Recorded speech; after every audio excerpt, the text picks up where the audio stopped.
BJP ने हेमंत सरकार पर आरोप लगाते हुए कहा कि झारखंड सरकार रांची से नहीं बल्कि दिल्ली से चल रही है। इसके बाद से सूबे की सियासत में बवाल मचा है। देखिए रिपोर्ट।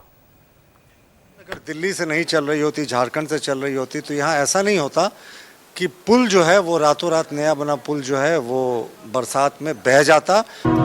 दिल्ली से चल रही सरकार, बीजेपी ने जयमम पर किया वार। झारखंड बीजेपी ने ये गंभीर आरोप हेमंत सरकार पर लगाया है। हालांकि इसको लेकर सूबे में सियासत अपनी चरम पर पहुंच चुकी है और वार पलटवार की राजनीति शुरू हो गई है।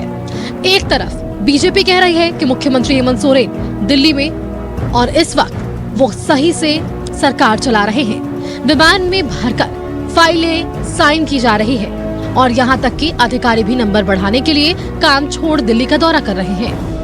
अगर सरकार दिल्ली से नहीं चलती तो कम से कम झारखंड में बेवड़े चूहे नहीं दिखते जो स्कॉच और वाइन पी जाते हैं लेकिन बियर की बोतलों को छोड़ देते हैं। ऐसा भी घोटाला यहाँ हुआ है। अगर झारखंड से सरकार चल रही होती तो जितने विकास की योजनाएं हैं ना वो हो जाती और जितने की पोस्ट पे नियुक्तियां हैं अगर वो यहाँ से चलती तो हो जाती।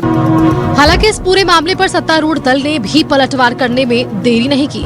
पूर्व मंत्री मिथिलेश ठाकुर ने बीजेपी पर हमला बोलते हुए कहा कि बीजेपी के अंदर संवेदना की कमी है। कोई व्यक्ति अपने बीमार पिता को कैसे छोड़ सकता है। शिबू सोरेन जी का हालचाल ले रहे हैं तो उनसे भी सवाल करना चाहिए।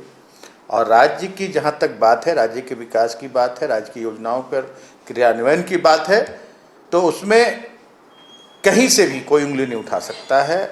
सारे काम बहुत ही तरीके से हो रहे हैं। शिबू सोरेन बीमार है। अपने पिता की देखभाल के लिए सीएम हेमंत भी दिल्ली में है। मुख्यमंत्री की अनुपस्थिति का असर प्रोजेक्ट भवन के कामकाज पर पड़ा है।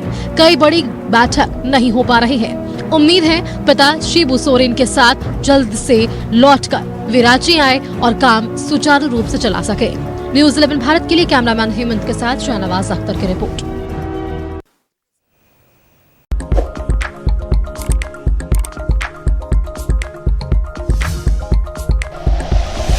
Like and share videos, subscribe करें हमारा चैनल और प्रेस करें बेल आइकॉन। न्यूज़ 11 भारत, सच है तो दिखेगा।